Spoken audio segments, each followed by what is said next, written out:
નમસ્કાર દર્શક મિત્રો, હું આપની સાથે છું રાખી અંજારિયા। સ્વાગત છે આપનું કચ્છ ઉદય ટીવી ન્યૂઝમાં। તો દર્શક મિત્રો, જોઈએ આજના સમાચારો વિસ્તારથી।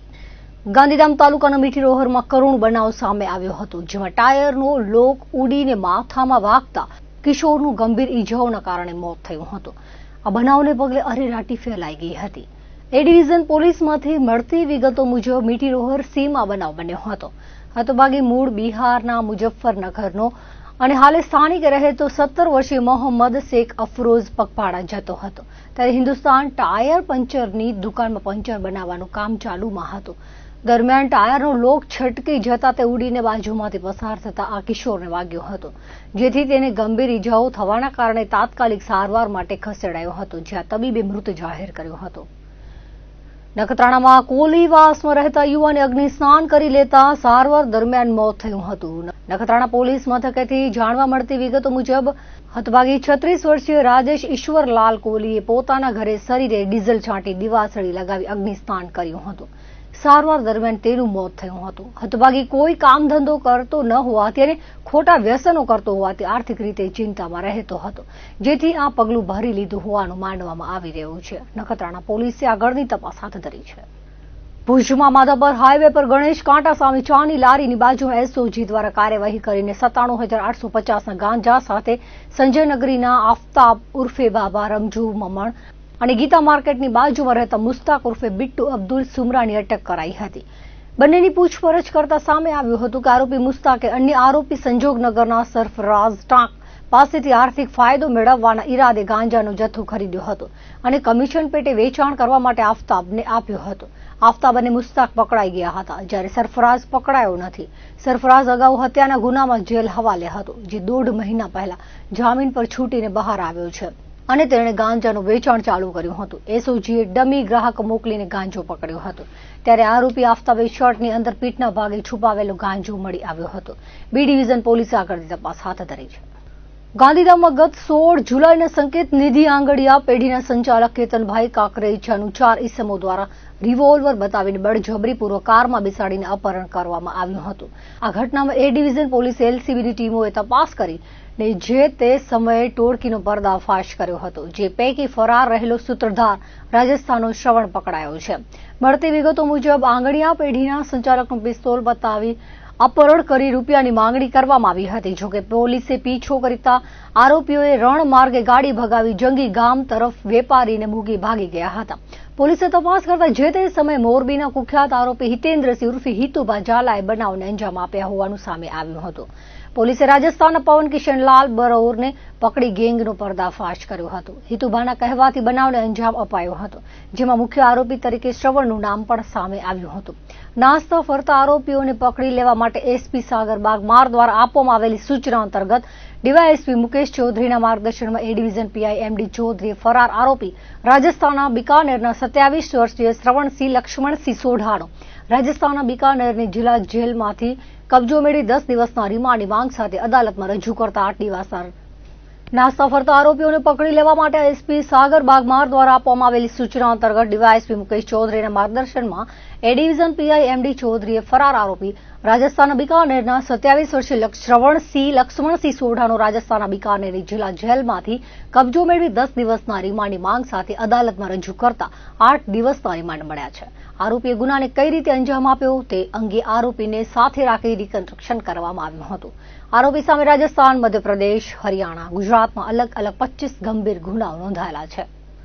ખાવડા પોલીસ સ્ટેશનમાં નોંધાયેલ ગૌ હત્યાના ગુનામાં નાસ્તા ફરતા 2 આરોપીઓને ભુજ એલસીબીની ટીમે ઝડપી પાડ્યા હતા, જેમાં નાના દિનારા અલિયા વાંઢના સાલેમ અહમદ જાકબ સમા અને ફઝલ વાંઢના અબ્દુલ હકીમ કાસમ સમાની પોલીસે ધરપકડ કરી હતી અને આગળની કાર્યવાહી હાથ ધરવામાં આવી છે।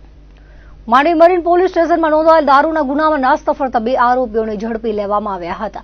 એલસીબીની ટીમને મળેલી બાતમીના આધારે કાર્યવાહી કરવામાં આવી હતી, જેમાં એલસીબીએ ત્રગડીના દિવરાજસિંહ ઉર્ફે દેવુભા સુરેન્દ્રસિંહ જાડેજા અને મનોજસિંહ ઉર્ફે મેહુલસિંહ ચંદુભા ઝાલાને ત્રગડી સીમમાંથી ઝડપી પાડ્યા હતા। પોલીસે આરોપીઓને ઝડપી પાડીને આગળની કાર્યવાહી હાથ ધરી છે। પૂર્વ કચ્છ એસપી સાગર બાગમાર દ્વારા ગાંધીધામ બી ડિવિઝન પોલીસ સ્ટેશનનું વાર્ષિક ઇન્સ્પેક્શન કરવામાં આવ્યું હતું, જેમાં તમામ રેકોર્ડની તપાસ કરી જરૂરી સૂચનો આપવામાં આવ્યા હતા। એસપીએ પડાણા ગામની મુલાકાત લીધી હતી અને સ્થાનિક લોકો સાથે કાયદો અને વ્યવસ્થા અંગે માહિતી મેળવી હતી। તેમજ સાયબર ક્રાઇમથી સાવચેત રહેવા સૂચનાઓ આપી હતી. તેમણે ગામના સરપંચ અને ગ્રામજનો સાથે સીધો સંવાદ કર્યો હતો અને તેમની સમસ્યાઓ સાંભળી હતી. એસપી સાગર વાઘમારે ગ્રામજનોની લાગણીને માન આપીને ગામમાં આયોજિત શ્રીમદ ભાગવત સપ્તાહમાં ઉપસ્થિત રહી ધાર્મિક કાર્યક્રમનો લાભ લીધો હતો. પોલીસ વડાની આ મુલાકાતથી ગ્રામજનોમાં સકારાત્મક સંદેશ પહોંચ્યો હતો. ચાલુ વર્ષે કચ્છ જિલ્લામાં સારા વરસાદના પગલે નાની મધ્યમ સિંચાઈના ડેમો પાણીથી ભરાયેલા છે, જેથી શિયાળુ વાવેતર માટે ઉજળા સંજોગો સર્જાયા હતા. ત્યારે અરબી સમુદ્રમાં સર્જાયેલી ડિપ્રેશનની અસર તળે કારતક મહિનામાં પણ કમોસમી વરસાદે ડેરા તંબુ તાણી દેતા ધરતીપુત્રોને મોટું નુકસાન વેઠવાનો વારો આવ્યો છે. એક બાજુ દિવાળી તહેવારો સુધી કોઈ જ નુકસાન ન હોવાથી ખેડૂતોમાં આનંદ વર્તાતો હતો, પરંતુ દિવાળી તહેવારો બાદ માવઠાનો ધોધમાર વરસાદ પડી જતા ખેતરોમાં તૈયાર કરીને રાખેલો મોલ પલળીને ખાતર થઈ જતા ખેડૂતોને દિવાળી લાભ પાંચમ ટાણે જ હોળી થઈ હતી. સોમવારે સવારે પશ્ચિમ કચ્છમાં વાદળછાયું વાતાવરણ રહ્યું હતું. અબડાસા અને નખત્રાણા તાલુકાના કેટલાક ગામોમાં ઝરમર કે ઝાપટા સ્વરૂપે વરસાદ થતા પાણી વહી નીકળ્યા હતા. રવિવારે અબડાસા, લખપત, નખત્રાણા, માંડવી અને ભુજ તાલુકાના છૂટાછવાયા વિસ્તારોમાં દિવસના ભાગે વરસાદી ઝાપટાઓનો દોર યથાવત રહ્યો હતો. આકાશમાં વાદળો ઘેરાવા સાથે જ વરસાદ વરસવાનું ચાલુ થઈ જતા કોઈ ધરતીપુત્રો ખેતરોમાં કામ પણ કરી શકતા નથી. હાજીપીર પંથકના લુણા, મોટા ભીટારા, બુરકલ વગેરે ગામોમાં વાદળછાયા વાતાવરણ વચ્ચે ઝાપટાથી માલધારી વર્ગ ચિંતામાં મુકાયો હતો. ખાવડા સરહદી વિસ્તારમાં પણ વરસાદી ઝાપટા વરસ્યાના અહેવાલો પ્રાપ્ત થયા હતા. અબડાસા તાલુકાના મુખ્ય મથક નલિયા ઉપરાંત કોઠારા, કનકપર, હાજાપર, નોંધાતર સહિતના ગ્રામ્ય વિસ્તારોમાં ઝાપટા સ્વરૂપે માવઠું વરસતા પાણી વહી નીકળ્યા હતા. ધાબળિયા માહોલ વચ્ચે આજે પણ જિલ્લાના છૂટાછવાયા વિસ્તારોમાં વરસાદ વરસ્યો હતો. નખત્રાણાના ખોબડી, રસલિયા, કોટડા વગેરે ગામોમાં કમોસમી વરસાદ થયો હતો. અબડાસા અને મુંદ્રા તાલુકાના કાંઠાળપટ્ટીના ગામોમાં વાદળછાયા વાતાવરણ વચ્ચે કમોસમી વરસાદ થયો હતો. ઉલ્લેખનીય છે કે અરબી સમુદ્ર પર સર્જાયેલી સિસ્ટમના લીધે રાજ્યમાં કમોસમી વરસાદે કહેર મચાવ્યો છે. ત્યારે હવે સિસ્ટમ નબળી પડી છે, છતાં 5 નવેમ્બર સુધી રાજ્યના વિવિધ ભાગોમાં વરસાદની વકી છે. હવામાન નિષ્ણાંત અંબાલાલ પટેલના જણાવ્યા અનુસાર 5 થી 8 નવેમ્બરના દેશના ઉત્તરીય પર્વતીય ભાગોમાં એક વેસ્ટર્ન ડિસ્ટર્બન્સ આવવાની શક્યતા છે. ત્યારબાદ રાજ્યમાં ઠંડી વધવાની શક્યતા છે. આત્મનિર્ભર ભારત સંકલ્પ અભિયાન અંતર્ગત જિલ્લા પંચાયતની 2 બેઠકો રતનાલ અને સુખપર બેઠકો પર નૂતન વર્ષ સ્નેહમિલન કાર્યક્રમો યોજાયા હતા, જેને સંબોધતા જિલ્લા ભાજપ અધ્યક્ષ દેવજીભાઈ વરચંદે જણાવ્યું હતું કે કોઈ પણ રાષ્ટ્ર માટે આત્મનિર્ભરતાની મોટી કોઈ શક્તિ નથી. ભારતની આર્થિક ક્ષેત્ર આસમાની ઊંચાઈઓના લક્ષ્યાંક સુધી પહોંચાડવા માટે મોદીજી દ્વારા પથ પ્રદર્શિત થયેલા સ્વદેશી અપનાવો અભિયાનના માધ્યમથી સશક્ત, સ્વાવલંબી ભારતનું નિર્માણ શક્ય બનશે. રતનાલ ખાતે રાજ્યમંત્રી તિકમભાઈ છાંગાએ જણાવ્યું હતું કે વિશ્વની મોટી મહાસત્તા બનવા તરફ આગેકૂચ કરી રહેલા ભારત માટે હવેનો સમય પોતાની શક્તિ અને કૌશલ્યને પીછાણીને વધુમાં વધુ સ્થાનિક ઉત્પાદનોના સ્ત્રોતો ઉભો કરવાનો છે. સુખપર ખાતે ધારાસભ્ય કેશુભાઈ પટેલે જણાવ્યું હતું કે સ્વમાં જ સૃષ્ટિ, દેશમાં જ દ્રષ્ટિ એવો અભિગમ અપનાવીને આપણે સૌએ ભારતને એક નવી દિશા તરફ લઈ જવાનું છે. ત્યારે સતત સ્વદેશીનો આગ્રહ રાખીએ અને એ અનુસંધાને આગામી 2 દાયકાનું ઉત્કૃષ્ટ આયોજન કરીએ.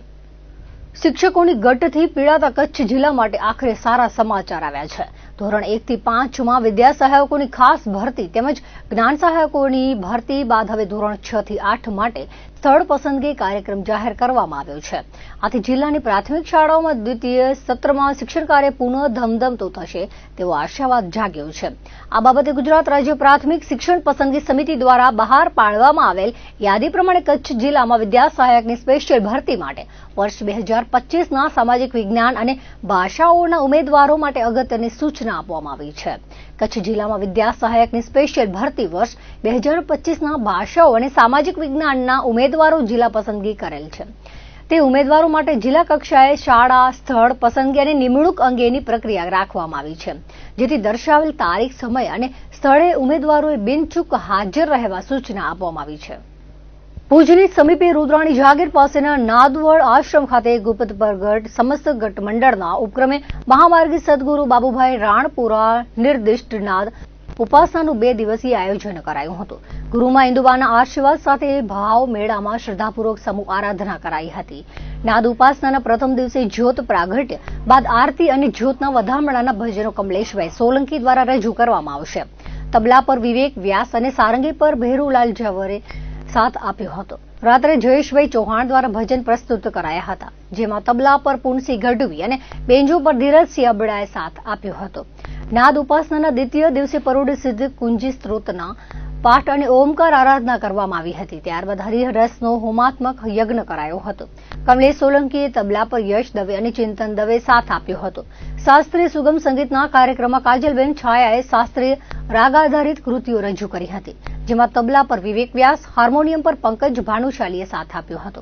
શાસ્ત્રીય નૃત્યના કાર્યક્રમમાં કિન્નરી ચંદે કુચીપુડી, બાગેશ્રી ચંદે મોહિની અટ્ટમ, દિયા ચૌહાણે કથક અને તથ્યા અંજારિયાએ ભરતનાટ્યમ રજૂ કર્યું હતું। ડોક્ટર દલપત પઢિયારે પ્રેરક વક્તવ્ય આપ્યું હતું। 2 દિવસીય કાર્યક્રમમાં ગુપ્ત પરગટ, સમસ્ત ગર્ત મંડળના સભ્યો વગેરે હાજર રહ્યા હતા। हमारे ऊपर परगट समस्त गंगा नाथ उपासना दर वर्षे आयोजन करे છે। અમારા સદગુરુ પૂજ્ય દયાળુ શ્રી બાબુભાઈ રાણપુરા, જેઓ લોક ગાયક તરીકે જગતમાં પ્રસિદ્ધ હતા અને આપણા મલકના માયાળુ માનવી જેમણે ગીત આપ્યું દુનિયા એ પિલકાવર એ એમની બહારી ઓળખ હતી કલાકાર તરીકેની। અંદરથી તેઓ એકદમ ભૂલિયા સંન્યાસી હતા। ભીતર જાણે તુલસી ભૂલી હોય તેવું એમનું અંતરજગત હતું। એ અંતરજગતમાં અમે જે પ્રકાશ કર્યો એને કારણે અમે એમના શિષ્યો થયા, અમે એમના પંથે ચાલ્યા અને એમની સાથે અમે નાદ અને સ્વરની જે આરાધના કરી 2009થી શરૂ થયો છે આ ક્રમ, જે આજ સુધી અવિરત ચાલુ છે। દર વર્ષે દિવાળી પડવા પછી અમે બીજા શનિ રવિવારે આ આયોજન કરીએ છીએ। સ્થળ આજ છે, કારણ કે આ જ સ્થળે જ્યાં અમે પ્રથમ વખત નાદ ઉપાસના કરેલી એ જગ્યાની એ સમયની જે સૌની અનુભૂતિ હતી એની સ્મૃતિ સ્વરૂપે અને પૂજ્ય દયાળુના આશીર્વાદ સ્વરૂપે એક વડ વાવેલો છે, જે આજે વટવૃક્ષ થવા જઈ રહ્યો છે। આ વડનું નામ છે નાદવડ અને રૂડાણી જાગીરે પણ આ જગ્યાનું અધિકૃત રીતે નામ આપ્યું છે નાદવડ આશ્રમ। તો અહીંયા મને અમારી આ ગર્ત મંડળ ઉપર પ્રગટ સમસ્ત દર વર્ષે આયોજન કરે છે। આદિત્યથી ગુરુજી શરણાગતિમાં એ ભાવમાં રહીને અમે આ સ્વરનાદ અને માત્રોક્ત રીતે યજ્ઞ પણ કરીએ છીએ અને સ્વરની, શબ્દની, નૃત્યની તમામ જે કલા સાધનાઓ છે, તાલની, આ બધી અભિવ્યક્તિઓ દ્વારા અમે એક ગુરુજીને મુદ્રાઓ અર્પણ કરવાની કોશિશ કરીએ છીએ। સાંસ્કૃતિક કાર્યક્રમનો ઉદ્દેશ્ય છે આરાધના, અને કોઈ પણ કળા છે ને એ મૂળ તો બહારે પરફોર્મન્સ કરવાની જે છે એ કળાનો બહારી ભાગ છે, આંતરિક ભાગ છે સાધના। તો એ સાધના દ્વારા ધ્યાનસ્થ કેમ થવું, કેમ એ દરેક કલાની અંદર જે શિવ તત્વ રહેલું છે એની અનુભૂતિ કરવી, આ એનો મુખ્ય ઉદ્દેશ છે। એ હેતુથી જ આનું ટાઇટલ જે નામ આપવામાં આવ્યું છે એ પણ છે નાદ ઉપાસના।